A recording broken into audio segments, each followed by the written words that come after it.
तो hello art lovers, my followers and viewers. आज मैं आपके लिए लेके आया हूँ बिगिनर्स के लिए वाटर कलर कैसे यूज़ किया जाता है, साथ ही साथ फेमस आर्टिस्ट के आर्ट वर्क के बारे में भी हम नॉलेज गेन करेंगे। तो सबसे पहले मैं आपके लिए लेके आया हूँ अवनींद्रनाथ टैगोर का फेमस आर्ट वर्क गणेशन। इसमें हम वाटर कलर करना सीखेंगे फॉर बिगिनर्स के लिए, बट पहले इसको हम ड्रॉ कर लेते हैं। तो ड्रॉ मैंने पहले ही कर लिया है ताकि वीडियो ज़्यादा लॉन्ग ना जाए, ठीक है। तो आप वाटर कलर करने के लिए आप किसी भी तरीके के ब्रश यूज़ कर सकते हैं।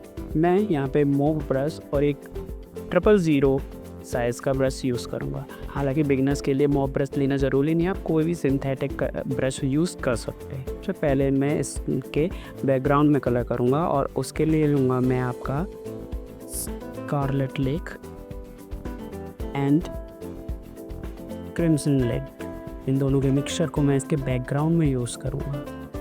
वाटर कलर में आपको सबसे ज़्यादा मेन वर्क होता है कि आपको वाटर को होल्ड करना आना चाहिए।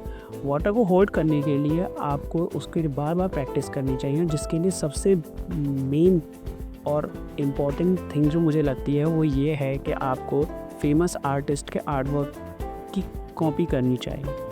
अपनी एक निश इस्टेब्लिश करने से पहले आपको जितने भी फेमस आर्ट वर्क हैं उनका एक कॉपी वर्क आपको ज़रूर करना चाहिए, क्योंकि इससे आपको उनके टोन, उन तरह तरह के मीडियम्स, और सबसे मेन बात वाटर कलर पे कहाँ पे light and shadow and water colour कितना वाटर यूज़ करना है, कितने डार्क थीम यूज़ करनी है, आपको पता चलेगा। वाटर कलर में सबसे मेन इम्पॉर्टेंट वाटर का फ्लो होता है। हालांकि मैंने मॉब ब्रश यूज़ किया है, उसमें बहुत ज़्यादा रेजिस्टेंस होता है, वाटर को होल्ड करने की कैपेसिटी ज़्यादा होती है। सिंथेटिक ब्रशेस में इतना नहीं होता है। इधर मैंने कैमल के कलर्स यूज़ किए हैं, सही हैं और अच्छे भी हैं। आप किसी भी कंपनी के या किसी भी ब्रांड के कलर को यूज़ कर सकते हैं। यहाँ मैंने कैमल के कलर्स को यूज़ किया है, जो कि आप देख सकते हैं जब मैंने आपको स्कारलेट और बर्न सियाना दिखाया था। मैं सबसे पहले इसमें बैकग्राउंड में कलर करने में इसका जो माउंटेन है उसको कलर कर रहा हूँ, जिससे मेरे को आसानी रहे। और बहुत ही लाइट वाटर का यूज़ मैंने ज़्यादा किया है कलरों, और दोनों कलर को मिक्स करते हुए मैं यहाँ पे कर रहा हूँ। जो बिगिनर्स होते हैं उनको ये कोशिश करनी चाहिए कि वाटर का जितना ज़्यादा आप होल्ड करना सीख जाएंगे उतना ज़्यादा आएगा। मैं यहाँ पे बिल्कुल एकदम बिगिनर्स की तरीके से यूज़ करने की कोशिश कर रहा हूँ वाटर कलर को, जिससे ये पता चले कि हाँ कैसे होता है। अच्छा, आप जब फेमस आर्टिस्ट हैं या किसी भी आर्टिस्ट का आर्ट वर्क को कॉपी करते हैं तो आपको बहुत कुछ सीखने को मिलता है। जैसे अब जब मैं इस वर्क को कर रहा हूँ तो मैंने जब गणेश जी का जो आर्ट वर्क देखा अवनींद्रनाथ टैगोर जी का, तो मैंने उसमें पाया कि बहुत ही लाइट कलर यूज़ किया गया है, बहुत ही वाटर, क्योंकि वो टेक्निक ही सबसे पहले उन्होंने वॉश टेक्निक का यूज़ किया है, जिसमें वाटर फ्लो ज़्यादा दिखाया जाता है। उसके बाद बहुत लाइट टोन, डार्क टोन उस पर स्प्रेड किए जाते हैं, ठीक है। तो यहाँ पे मैंने डायरेक्ट मीडियम उनका वाटर कलर ही है इसमें।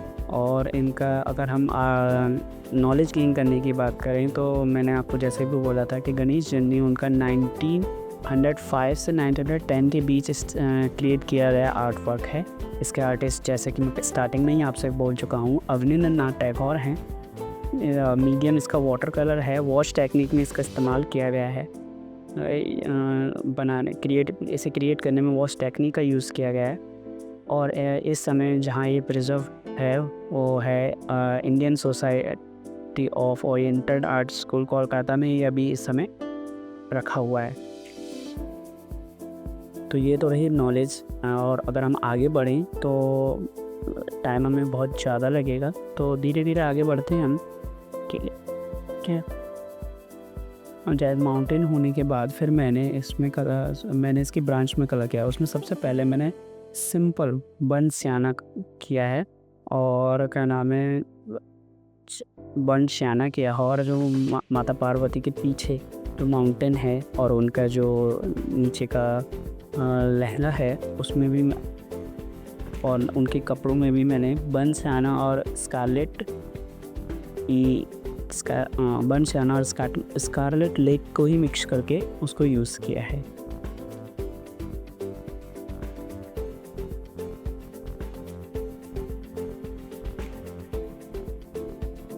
उनके पीछे बने पेड़ के लिए सबसे पहले मैंने सेप ग्रीन का यूज़ किया है और आफ्टर डैट मैंने वेरिडियन ग्रीन यूज़ किया है। आप देख ही सकते होंगे मैंने वेरिडियन ग्रीन का यूज़ किया है जब, और उसका सूखने का वेट किया है। सबसे इम्पॉर्टेंट चीज़ है, आप वाटर कलर में आप कई तरीके से वर्क कर सकते हैं। वेट टू वेट वर्क कर सकते हैं, लेयर बाइज लेयर कलर कर सकते हैं। स्मूथ ब्लेंडिंग के लिए आपको वेट पे ही करके उसको सूखने का इंतज़ार करना है। फिर दूसरा कलर अप्लाई करते वक्त आपको हमेशा 2 कलरों को एक साथ लेके चलना है अगर स्मूथ ब्लेंड करना है आपको। तो इसके लिए आपका कागज़ का भी अच्छा यूज़ होना चाहिए। मैंने यहाँ पे बहुत ही सिंपल, बिगिनर्स लोग क्या करते हैं, बहुत जल्दी ही फ्लो में आ जाते हैं और महंगे महंगे आइटम्स रहते हैं। इसका ज़रूरी नहीं है। सबसे पहले इम्पॉर्टेंट है कि आप अपनी आर्ट वर्क को, अपनी स्किल्स को शार्प करें। उसके लिए इम्पॉर्टेंट है कि आप कुछ भी आप नॉर्मल न्यूज़पेपर पे भी वर्क कर सकते हैं। हालांकि न्यूज़पेपर वाटर कलर के लिए ठीक नहीं है, बहुत जल्दी गल जाता है। पर मैंने बहुत सिंपल, ये आप मार्केट में लेंगे, बहुत ही सस्ता कार्ट्रिज शीट है, वो मैंने उस पर ही इस्तेमाल किया है। ठीक है, तो अपने आर्ट वर्क को स्किप करने के लिए आप इस पर भी अच्छे से अच्छा वर्क कर सकते हैं। फिर मैंने किया है। अब इसमें मैंने आगे आप देख ही सकते हैं कि मैंने इसमें शेप ग्रीन और वेरिडियन ग्रीन का मिक्सचर यूज़ किया है लैंड पे वर्क, लैंड को की जो ग्रास है उसको दिखाने के लिए। इसके सूख जाने के बाद फिर मैंने बर्न सियाना में ही शेप ग्रीन और स्कारलेट लेक को मिलाकर उसको और डार्क करके उसका शेड निकाल के ब्रांड में फिर से किया है। पीछे जो स्टोन्स हैं और जो बड़े पत्थर हैं उनको भी मैंने उसी कलर से ही उस पे आउटलाइंस किए हैं, जिससे वो जल्दी थोड़े से उभरने लगे, दिखने लगे। इसके बाद फिर मैंने थोड़ा सा उसको और डार्क किया है उसी कलर में, और थोड़ा सा ब्लूइश और स्कारलेट नहीं, बर्न सियाना और थोड़ा सा ब्लूइश कलर मिलाकर उस सामने से जो रिवर फ्लो का जो सीन है उसको दिखाया है। और उसमें थोड़ा सा और डार्क करके डार्क करने के लिए मैंने यहाँ पे आप देख ही सकते हैं पर्शियन ब्लू और में बर्न सियाना मिला के उसके आउटलाइन को शो किया। इसके बाद मैंने गणेश जी पे कलर करना शुरू किया है और उसके लिए मैंने प्योर स्कारलेट कलर लिया है। इसमें वाटर क्योंकि क्वांटिटी मैंने ज़्यादा रखी है फर्स्ट लेयर के लिए, जिससे मुझे पता चले कि इसमें आगे कितना और डेप्थ में मुझे जाना है। फर्स्ट लेयर करने के बाद उसके सूखने का इंतज़ार करना है, जिससे कि पता चले कि उसमें कितनी डेप्थ और देनी है और नहीं। इसके और साथ ही मैंने माता पार्वती के हाथों में भी हाथ में और फेस पे भी थोड़ा सा कलर किया है। सभी जितने भी बिगनर्स हैं उनको ये कोशिश करनी चाहिए कि वो सबसे पहले लाइट एंड डार्क पे वर्क करें। हालांकि सबसे ज़्यादा इम्पॉर्टेंट ये होता है कि उसमें आपको सबसे पहले अपनी ड्राइंग स्किल्स पे वर्क करना है। कलर अपने आप बेटर हो जाते हैं। ज़रूरी नहीं है आप इसमें शो किए हुए कलर ही यूज़ करें, और अपनी तरफ से किसी भी मीडियम से किसी भी कलर को यूज़ करके भी आप बना सकते हैं। लेकिन सबसे ज़्यादा इम्पॉर्टेंट होता है आपकी ड्राइंग पे, आपकी ड्राइंग स्किल्स पे कमांड होना, जिसके लिए प्रैक्टिस की ज़रूरत होती है। सही मीडियम पे थे, बहुत सारे मीडियम है, लुइस मेथड है और भी बहुत सारे मेथड हैं जो इस समय आपको अवेलेबल मिल जाएंगे यूट्यूब पर। बट मैं सबसे ज़्यादा जो रिकमेंड करना चाहूँगा वो रहेगा सिंपल शेप्स में अपनी ड्राइंग को डिस्ट्रीब्यूट कर देना चाहिए और उसके बाद एक एक करके उसको बनाना चाहिए।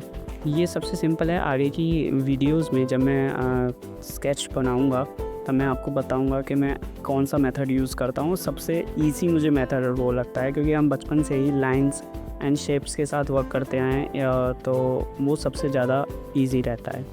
तो यहाँ पर अब मैं आगे गणेश जी को और डार्क करते हुए उनको फिल उनके बॉडी पे वर्क कर रहा हूँ, और वे साथ ही साथ मैंने यहाँ माता पार्वती पे भी थोड़ा सा डेप्थ देने के लिए उस पर और स्कारलेट लेक का यूज़ किया है। यहाँ पे वाटर की क्वांटिटी मैंने कम रखी है, जिससे स्कारलेट लेक थोड़ा डार्क दिखे। अब यहाँ पे जिस ब्रांच को गणेश जी ने पकड़ा हुआ है उस पर थोड़ी सी पत्तियाँ मैंने सेप ग्रीन से दिखाई हैं। इसके बाद थोड़ा सा मैंने आपको आप नॉर्मली मिनिएचर पेंट, क्योंकि ये मिनिएचर स्टाइल है, इसमें डायरेक्ट ब्लैक कलर वगैरह यूज़ किया जा सकता है, बट लेकिन क्योंकि एक आर्ट वर्क में बोला जाता है वाइट और ब्लैक कलर का यूज़ नहीं करना, लेकिन ऐसा नहीं है कि नहीं कर सकते, बट वो जब आप वो यूज़ करने लग जाते हो तो आप क्या नाम है, आपके अंदर एक फ़्लो पकड़ने का और एक सही टोन पकड़ने का और क्या नाम है गलती करने का वो चांसेस ज़्यादा वो हो जाते हैं, और वो इतना अच्छा लगता भी नहीं, या तो आप सही से उसको प्रैक्टिस कर सके। फिर जब हम आगे बढ़ते हैं तो यहाँ पे वैसे आप बनशाना और क्या नाम है पर्शियन ब्लू को यूज़ कर सकते हैं, लेकिन यहाँ पे मैंने ब्लैक कलर का यूज़ किया है उनके हेयर के लिए और आइज़ के लिए। मिनिएचर पेंटिंग में सबसे ज़्यादा इम्पोर्टेंट ये होता है कि जब आप फिनिशिंग दे रहे हो, डिटेल वर्क कर रहे हो, तो उसकी लाइंस बहुत ही शार्प होनी चाहिए। बिगनर्स के में थोड़ा मिस्टेक होता है, जब आप ज़्यादा बहुत ही कॉन्शियस होकर किसी काम को करते हैं तो बहुत ज़्यादा प्रेशर होता है, जिसके चलते गलती हो ही जाती है। अब यहाँ पे लेकिन आप अपने आप को फ्लो के साथ रखें, अपने माइंड पे बिल्कुल भी प्रेशर नहीं होने चाहिए। कोई बात नहीं, एक बार गलत होगा, 2 बार होगा, 3 बार होगा, बट आप उसको फाइनली सही कर ही लेंगे। इसलिए मैंने बोला कि अपना नीश इस्टेब्लिश करने से पहले आप सभी मीडियम्स को यूज़ करिए, और जितने भी आर्टिस्ट हुए हैं उनके जिस भी आर्ट वर्क को आप सबसे ज़्यादा पसंद करते हैं उसको ड्रॉ करने की कोशिश करिए। वहाँ से आपको एक बहुत सारी चीज़ें सीखने को मिलेंगी, जो चीज़ें आपको ऑनलाइन नहीं मिलेंगी। ऑनलाइन चीज़ें हम सीख सकते हैं, टेक्निक मेथड हम सीख सकते हैं, लेकिन हम गलती कर रहे हैं और हमें गलती कहाँ पे सीखनी है ये हमें तभी पता चलता है जब हम चीज़ों को करते हैं।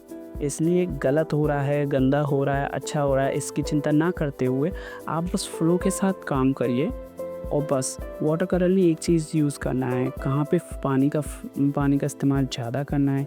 अगर प्योर ट्रांसपेरेंसी रखनी है कलर को बिल्कुल साफ़ दिखाना है, एकदम प्योर दिखाना है, तो आप बस पानी नहीं, आप उसमें वाइट कलर ऐड मत कीजिए, उसे हल्का कर लेंगे। वाटर कलर में सबसे ज़्यादा इम्पोर्टेंट यही चीज़ है कि आप लाइट करने के लिए वाइट कलर यूज़ कर लेते हैं। नहीं, लाइट करने के लिए टिंट बनाने के लिए आप किसी भी कलर का आपको वाइट कलर की ज़रूरत नहीं है। वाटर कलर में सिर्फ़ और सिर्फ आपको एक चीज़ करनी होती है, वो है वाटर की क्वांटिटी को बढ़ाना। वाटर की क्वांटिटी आप जब भी किसी भी कलर में मिलाएंगे तो वो खुद ब खुद लाइट हो जाता है, और वाटर की क्वांटिटी कम करने से वो अपनी प्योरेस्ट फॉर्म में थोड़ा थिक भी रहता है और डार्क भी रहता है। तो यहाँ पे मैंने वो माता पार्वती के कपड़ों में कलर करने के लिए वही किया है। बरसाना में थोड़ा स्कारलेट लेक मिला करके मैंने वाटर की क्वांटिटी को ज़्यादा बढ़ा दिया है, जिसकी वजह से ये कलर आया है, आप देख ही सकते हैं। इसके बाद फिर मैंने 000 ब्रश का यूज़ किया है, और स्कारलेट लेक का ही इस्तेमाल करते हुए इनकी आउटलाइंस पे और भी ज़्यादा डेप्थ देने के लिए, उनको उभारने के लिए मैंने ये आउटलाइंस किए, क्योंकि मिनिएचर पेंटिंग है, इसमें आउटलाइंस का बहुत ही ज़्यादा इम्पॉर्टेंट रोल होता है, बहुत ही ज़्यादा इम्पॉर्टेंट रोल होता है। कि यहाँ पे डिटेल वर्क करने के लिए मैंने 000 का ही इस्तेमाल किया है। एक एक करके इनके सभी चीज़ें पर मैंने आउटलाइन की हैं, साथ ही साथ मैंने इनके गहने भी बनाए हैं। इनके गहनों में क्योंकि ये एक बहुत ही छोटे कागज़ पे वर्क किया गया है, आप देख ही सकते हैं, और बहुत ही छोटी फिगर्स बने हुए हैं इसमें। तो इसमें जो जितने भी ज्वेलरीज हैं उसमें कलर करने के लिए मुझे बहुत तो नहीं, लेकिन थोड़ा सा कॉन्शियस होकर थोड़ा धीरे वर्क करना पड़ा, लेकिन इसको हम थोड़ा सा स्पीड अप कर देते हैं। और आप फाइनली यहाँ पे उनके कपड़ों में थोड़ा सा डिटेलिंग देते हुए और उनकी ज्वेलरीज में भी थोड़ा सा वाइट का टच देते हुए इसको हम कंप्लीट करते हैं, और ये आपका आज का वर्क कंप्लीट हो। और ब्रांच में भी मैंने थोड़ा सा डेप्थ और देने की कोशिश की है 000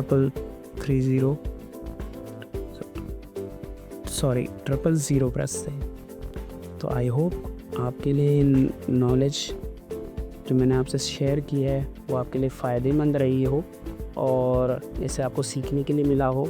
ऐसी और आर्टिस्ट और उनके आर्ट वर्क के बारे में जानने के लिए और वाटर कलर या और भी चीज़ों के लिए जानने के लिए आप मेरे चैनल को सब्सक्राइब करना मत भूलिएगा। आगे अगली वीडियो में मैं आपको एक स्केच के साथ और उसमें मैं कौन सी टेक्निक्स का यूज़ करता हूँ जो सबसे ज़्यादा सिंपल होती है और मुझे मेरे अकॉर्डिंग सबसे ज़्यादा सिंपल होती है, क्यों, और मुझे लगता है जितने भी बिगिनर्स हैं या जितने भी बच्चे हैं जो स्टार्ट कर रहे हैं इस चीज़ आर्ट में इंटरेस्टेड हैं और उसको करना चाहते हैं, उसके लिए सबसे बेस्ट टेक्निक मैं इसी को समझता हूँ, जो मैं आपको उससे कल अपनी अगली वीडियो में शेयर करूँगा।